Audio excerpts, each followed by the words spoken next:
It started as a dare. Emma, Jake, Mike, and Sarah, 4 friends with flashlights and too much courage, stepped into the abandoned school at midnight. Moonlight sliced through broken windows, casting zebra-stripe shadows across their faces. Their phones lost signal the moment they crossed the threshold. The corridor stretched ahead, impossibly long, its walls sweating with black mold that seemed to pulse in the darkness. Door after door lined the passage, each slightly open, swaying without a breeze. Emma's flashlight caught the first door. Inside, her childhood bedroom waited, exactly as she remembered, except for the frost creeping across her stuffed animals, their glass eyes following her movement. Her breath clouded in front of her face.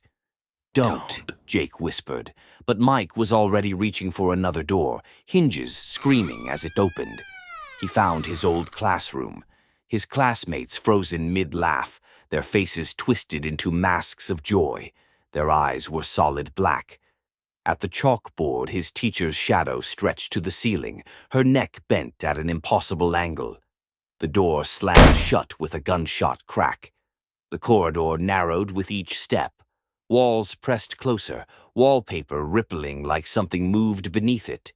The ceiling dipped lower, and whispers filled the stale air, urgent murmurs that seemed to come from behind their own eyes.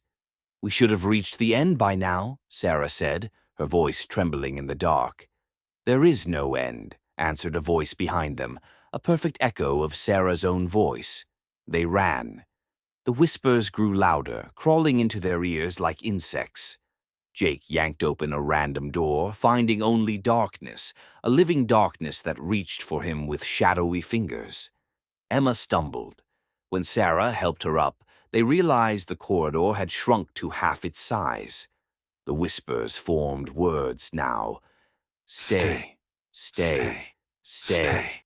Ahead, a light flickered, impossibly distant, yet close enough to touch. They pushed forward, shoulders scraping the walls, heads bowed beneath the lowering ceiling. The light grew blinding.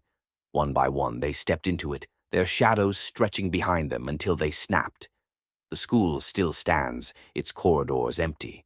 But sometimes, on moonless nights, passers-by hear laughter echoing from its halls, the sound of 4 friends forever walking, searching for a way back home.